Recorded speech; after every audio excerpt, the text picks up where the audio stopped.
by the people that are in charge. We're ready. Okay.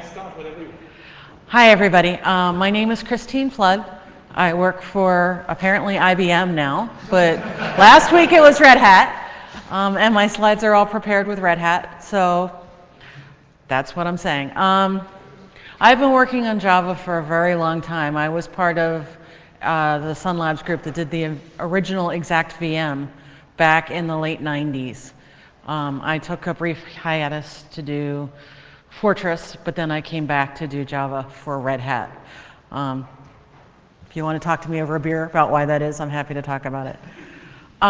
So I know not everybody is as immersed in the Java world as I am, so in order to make this talk make sense to people that haven't done Java, I wanted to say a couple of things up front. The first is that Java does dynamic class loading. So if your program needs to create a string, the first time you do that, it's going to load the class for string from the file system.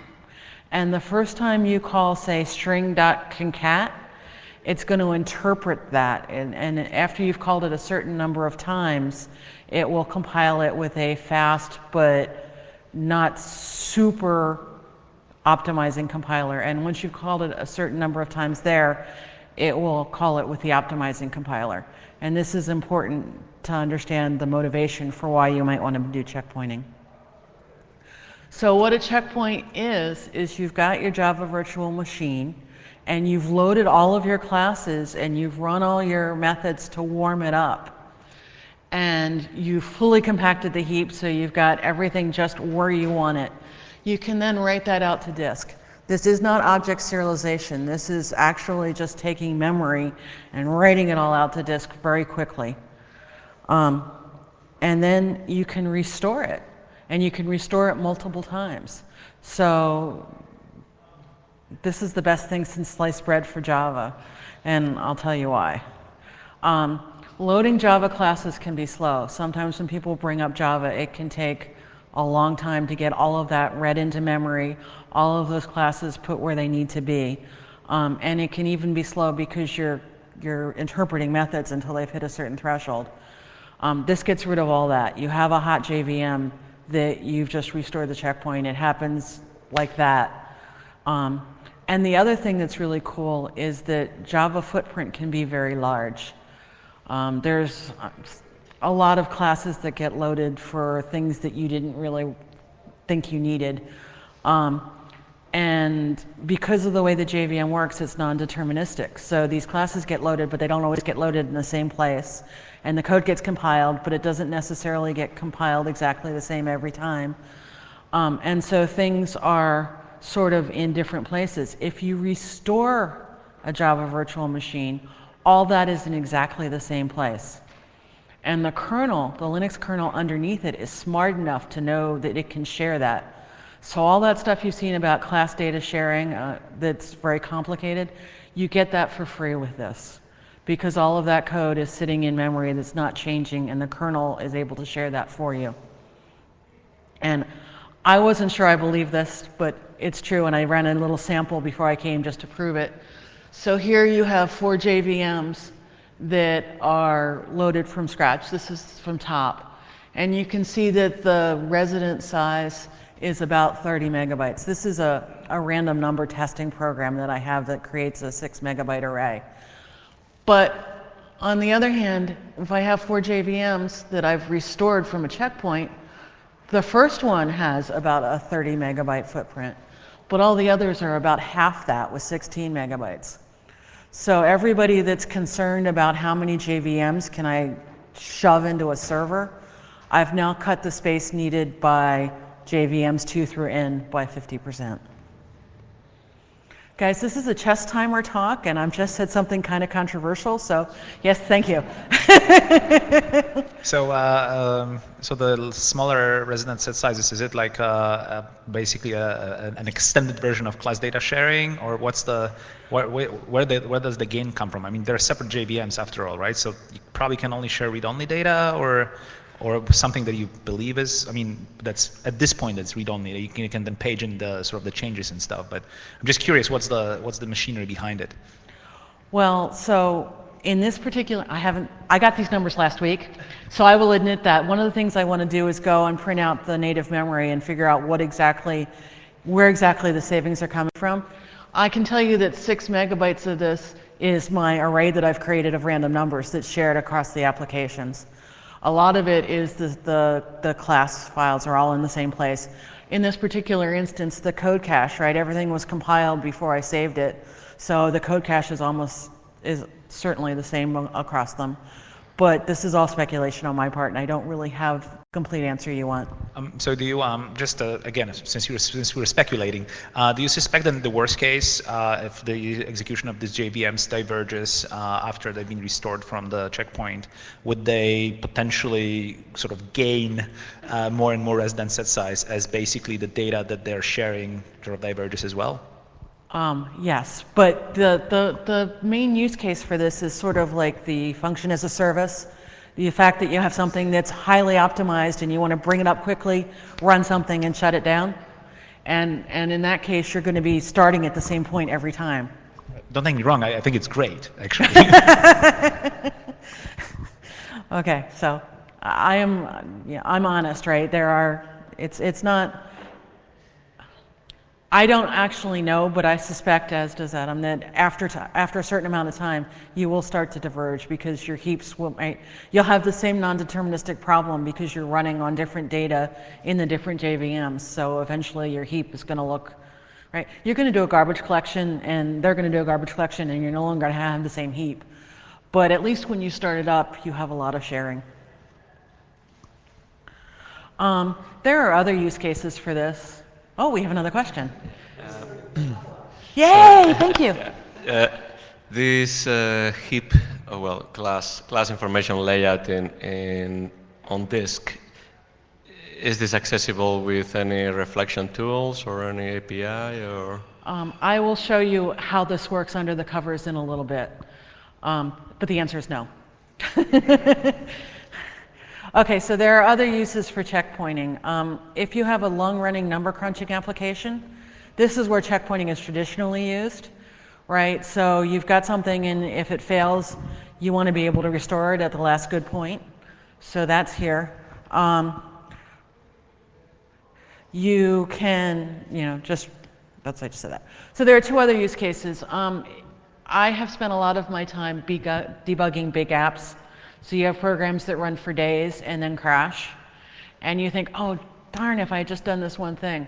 Well, with checkpointing, you can save it every iteration, and then you can just quickly restart it at the point right before the bug happened, or the point, 2 steps before the bug happened. So this gives you the ability to debug much more efficiently. And the other problem, this came up at FOSDEM, I didn't even think of this, but heap dumps can perturb your program.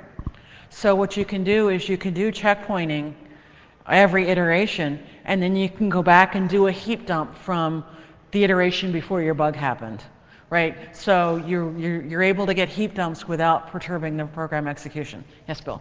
I had heard people that looked into this 15 years ago, and they said the problem that they always had with getting this to work was that the JDK has things like file descriptors that are like, how do you restart those after you checkpoint them, and going through and finding all these kind of problematic places in the JDK where you have native things like IP addresses or file descriptors was like basically, kind of a boil the ocean type problem. And do you have a kind of a new idea about how to deal with those kind of things? I do. I have. Can I put you off, and I'll answer your question again at the end. Okay. So I'm not proposing anything heroic. The IBM guys did something heroic a while ago. This is not heroic. There's a Linux utility out there that already does all of the heavy lifting. It's called Checkpoint Restore in User Space, and it will do it at the Linux process level. So this is why I can say that checkpointing is really fast and restoring is really fast. These guys have done all the hard work. But I found it an interesting place where there's some Java-specific stuff that we can do. And for example, before we checkpoint it, we can do a full garbage collection and we can give memory back to the OS. So if you have a 64 gigabyte heap, rather than just calling checkpoint from the Linux level, you can do a full garbage collection, or probably 2 full garbage collections, and shrink your heap and then do a checkpoint. And this will make the restoring really fast. We could potentially, this is more fiction. I haven't even looked at how to do this, but I'm confident we could do it, right? Is if you have something that you want to spin up Java really fast and execute it, you can do all of your work of the preheating, the pre-warming up of the JIT and everything with a real garbage collector. But then you can do a hot swap with the garbage collector before you shut it down. So when you bring it back up, you no longer have to pay the space for the card table, and you no longer have to pay the space for your barriers, and you can just run with the no GC. There was an interesting paper at PLDI a few years ago where they used the performance counters to see when they had false cache line sharing, and they used the garbage collector to pad data structures. When you're in the warm-up phase, you don't really care about your execution time anymore, right? It's no longer the case that all of your optimizations have to be really efficient because they're at just in time running while the program is running. So we could do something like this where we monitor the performance counters and we do play games with the data layout and then checkpoint it, so when you restore it, it could be really fast. So this is where I'm cheating with Bill's question, but if you have things like a cache certificate in your JVM, the API as it's out there now on GitHub allows you to add hooks. So if your program does something like Bill said, where you have a certificate or something, you can provide hooks to close that. Or if you have a secret in your JVM that you don't want to have written out to desk, you can write a hook to clear that certificate that runs at checkpoint right before you checkpoint it. And you also have a corresponding restore hook that can reestablish the certificate. So if you know what your program is doing and it's doing things with sockets or mapped in files or anything that's really difficult to restore on another machine, you can set up this code to do it. Now there is some system stuff that needs to be taken care of. For example, if you run Java from the command line, it will open a perf file. And I've struggled along a lot about what you should do with a perf file, right? Because if I have a perf file that's taken on one system, it's not really necessarily meaningful on another file system. And I've punted on that for now, but we could talk about that if anybody has ideas about what the right thing to do is. There are things like the number of processors, right? And you start up your work stealing threads. It defaults to the number based on the number of processors available. So if you're going to restore on a 2-processor system, but you've checkpointed on an 8-processor system, putting the code inside the JVM or inside of this tool to fix that up for you is something that we do. Yes? Which means when I do optimizations regarding the processor architecture or the number of cores, then I will have made a wrong assumption, possibly. If I optimize regarding the number of processes, and then I'm shut down and I restore on a maybe a different architecture or with a different number of cores, then I will have optimized for another case than I'm actually running, right? Right. So the idea is that there are things that I'm smart about and there are things that I'm not smart about. Things like work stealing threads, I'm pretty smart about. So I know how to shut down your 8 work stealing threads and bring it back up with 2 work stealing threads. I'm not smart if you as a person know that you want to set up your own thread pool and you want your own thread pool to have 4n number of Java threads. And I don't know that. That's something that you're going to have to do with the hooks on either end, because there's no way I as a JVM person can know that.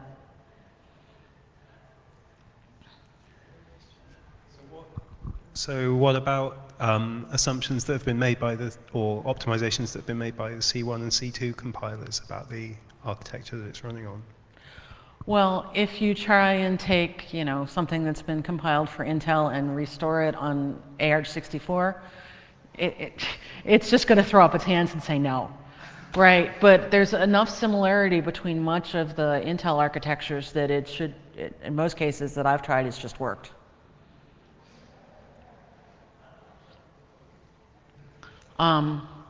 Yeah, I don't have an answer other than, you know, other than that.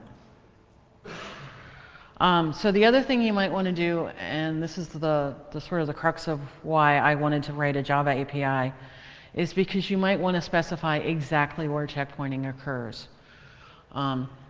If you're willing to do it from the Linux level, you can run your program for a while and guess and say, okay, this seems pretty hot, I'll just checkpoint it here.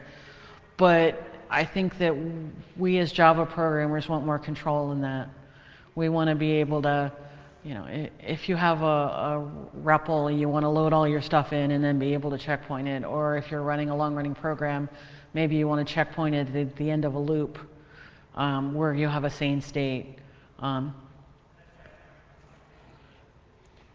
So what does the API look like? Right now it's extremely simple. This only works on Linux, and it has to be enabled in the Linux kernel. So there's a Java method that checks to see if it's been enabled in the Linux kernel. If you want to write it out to disk, there's just give me the string, give me the path name where you want it written. If you want to optimize it, doesn't do anything now, but that's where we would do the things like doing the full GCs or doing the looking at the performance counters to see if we can do anything there. And then you can register hooks, and that is working. So you can register a checkpoint hook or a restore hook. And this is the code that shuts down and clears your secrets and restores and reestablishes your connections. Why do the hooks need to be serializable? Well, I don't know. That was what I found on on Stack Overflow for how to do this. They don't need to be serializable. I can fix that. It has to have a run method, right? That's all.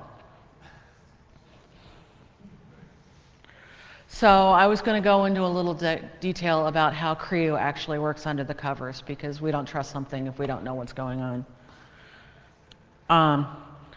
Mostly when I think of a Java process, this is what it looks like in my mind, right? You have a startup thread, you have some GC threads, a compiler thread, some Java threads. This is all mirrored in /proc on Linux. So each of your threads has its own /proc entry. With no loss of generality from now on, I'm not going to talk about all of this. Just assume that whatever I do to the Java thread gets done first to the startup thread and then to each of the subthreads. So we're all just going to talk about this one process. So there's like all good Linux tools, it's based on other tools that were meant for something else. ptrace-Cs will stop the Java process. And then it will inject some parasite code into the Java process. So the code that actually writes this stuff out is working with the same permissions that your Java code had, so it has access to all of the stuffs. So it walks through all of your virtual memory and it writes all of that out to disk. It looks at all your map files and it copies them out to disk. It can use ptrace peak user to get access to all of your registers in your stack, all of your state.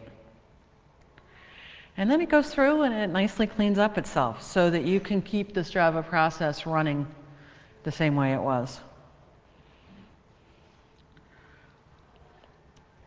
All right, okay.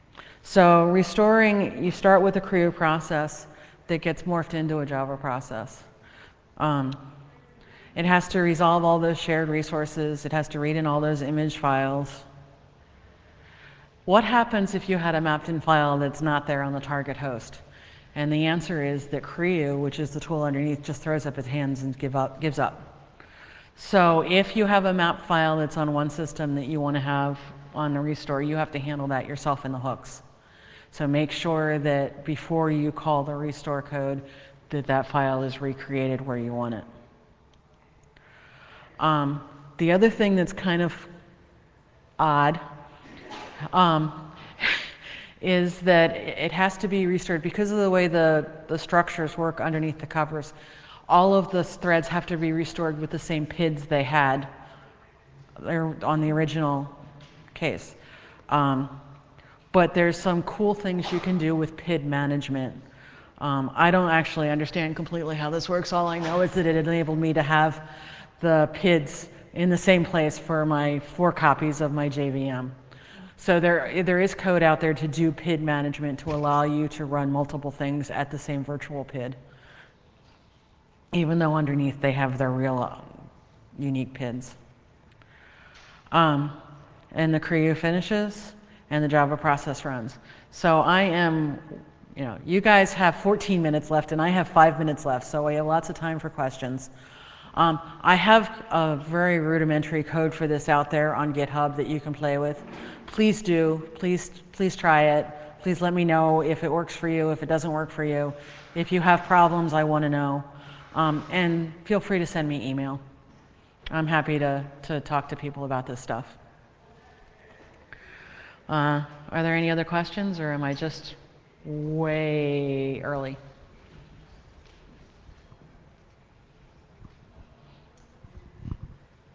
Hi, thank you. The idea, it's great. Is there any future in terms of bringing it as a supported JVM freezing thing? Or? As of now, I can do random Java programs, the kinds of stuff that I'm interested in. It's worked on everything I've thrown at it. What I need to do next is start running it against, say, JBoss or Cassandra. I haven't done that yet, but I need to do that and make sure that that I can do everything. Right now, this is all a JNI library, so it can be a tool. But I need to run against those things and see where I run into trouble and if I need to do any JVM hacking. Once I am confident that I've run on bigger apps and I have things working, it will either be, I work for Red Hat, it's upstream first. So if it's a tool, it's a tool. If it requires JVM modifications, those will be, to the best of my ability, upstreamed as well. But my boss really, really wants it to go into Fedora and RHEL as soon as possible, like yesterday. That's great. And sorry, very quickly, timings about restoring, saving? Everything I've done has been at the millisecond level, right? I have not seen anything that was noticeable in the time it takes. But again, I've been doing the kinds of programs I'm interested in. So spec JVM and my random number tests and things that run in a short period of time. If you have a big application that's got an open source sort of benchmark that you want to see how it would work on, I would love to try this on some other big stuff. That's one of the problems with Java right now, is that we don't have a lot of open source benchmarks. And if you have something that I could use, I would love to see it. I would love to try it. And if you don't, but you want to do it yourself and tell me what happened, that's good too.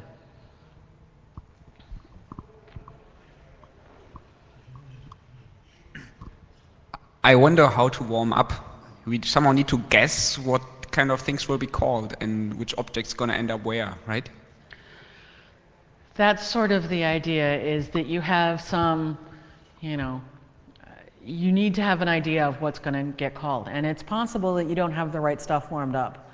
But this is, in fact, still OpenJDK. So if you've warmed up, X, but you end up having to load classes Y and Z, you're still going to have to pay the class loading cost. You're still going to have to pay the compilation cost, but it's all just going to work, right? I'm not making any closed world assumptions to get this benefit.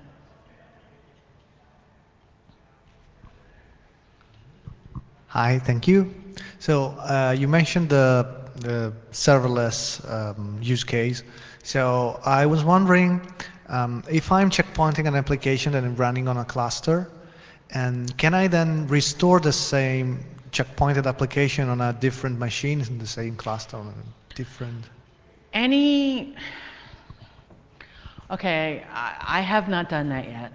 I suspect that there are going to be issues with the connections that you've made on the cluster, and you're going to have to handle those. They're going to have to write your own hooks to shut down those connections and restart them.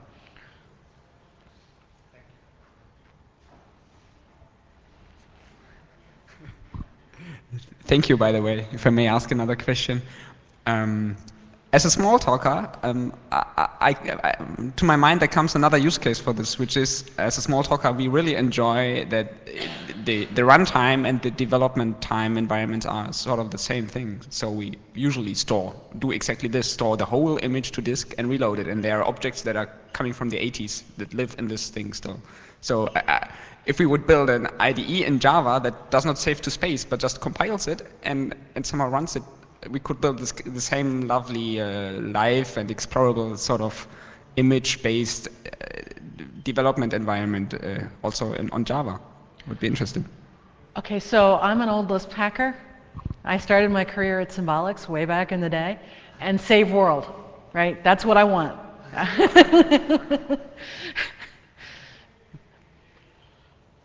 I'm sorry, so if I understood your question correctly, it was the equivalent of save world for small talk, right? You have a REPL, you load a bunch of stuff in, you save it, and inside of an IDE you can do the same thing with Java now to restore some, yes.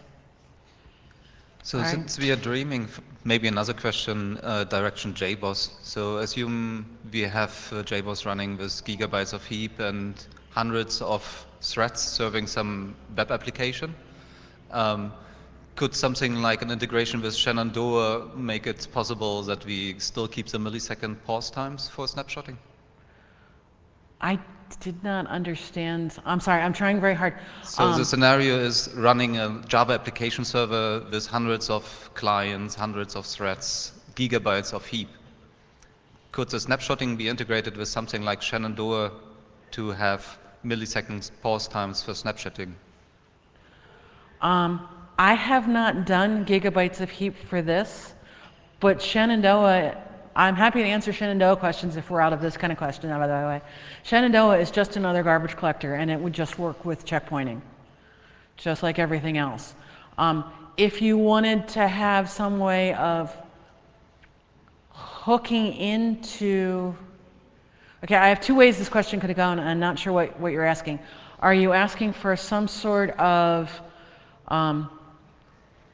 checkpointing that happens while your program is running? Okay. They do that. They do, checkpointing is already out there, and I took that off of my slide, but they have something called incremental checkpointing. And so you can checkpoint and then checkpoint again in, a minute, and it will only save the stuff that's changed since the last checkpoint. So if that's something that the Java community wants, the support for that is under the covers already, and it shouldn't be hard. Does that answer your question? You mentioned checkpointing right before an error has happened so that you can kind of debug that situation. Can you tell more about that idea? Okay, so what I meant was, I didn't mean that I was prescient and I could checkpoint it right before the bug happened. What I meant was that you could checkpoint every iteration of a loop or something. And then once it crashed, you could go back to the last iteration and see where you were. So I'm sorry if I missed that, but so there is so about asynchrony here. So I'm sort of referring to Stefan's example where you have, a massive application, massively concurrent application that you want to snapshot incrementally. Things change while you're taking a snapshot, or is it somehow, what I mean? Is it oblivious to asynchrony? So, you start snapshotting and it's at the OS level, and the Java is still running, right? So things are changing. No, it's not. No, it's not. Okay. So how does it? So what's the you still have to stop all the threads. So basically, everything has to be stopped. There is no way to sort of do this more online, so to speak. From the I can see how to do that, right? I mean, there are people that have done incremental garbage collectors that don't stop all the threads. So I could see how to do this without stopping all the threads, but it's an order of magnitude harder than anything I'm proposing right now. Okay, no, that's great. I was wondering if that's even an issue, or if this is like a future direction that could be explored 10 years from now, or something like that. If this is wildly successful and everybody wants to checkpoint and restore their Java programs, but the time to synchronize all the threads is a problem, right? That's a problem right now for garbage collection. If it gets to be a problem with checkpointing, The guy that does Creo is awesome, and I'm sure we could talk about it and how to do it. But that's not something on the 6-month, 1-year roadmap. That's a research project. I understand, but because I think what I was getting to is that this probably would require a bit more coordination between the JVM and the OS level snapshotting Yes. machinery. Because at this point it's pretty independent, but with this kind of thing, you would probably have to have a much tighter integration between the two. Maybe, well, maybe. Yeah, there would probably need to be some kind of API for thread. Yeah, I don't want to think about that. You're making me. This is hard. That's very hard. It could be cool though. Well, yeah, but there are lots of things that could be cool, and I only have so many years till retirement. For other people as an inspiration. Okay, fair enough. Okay, so I have 4 minutes left. Are there any more questions, or are we going to get out to the coffee early? Or the next guy can start early. I guess we're done. Thank you, guys. I really appreciate it.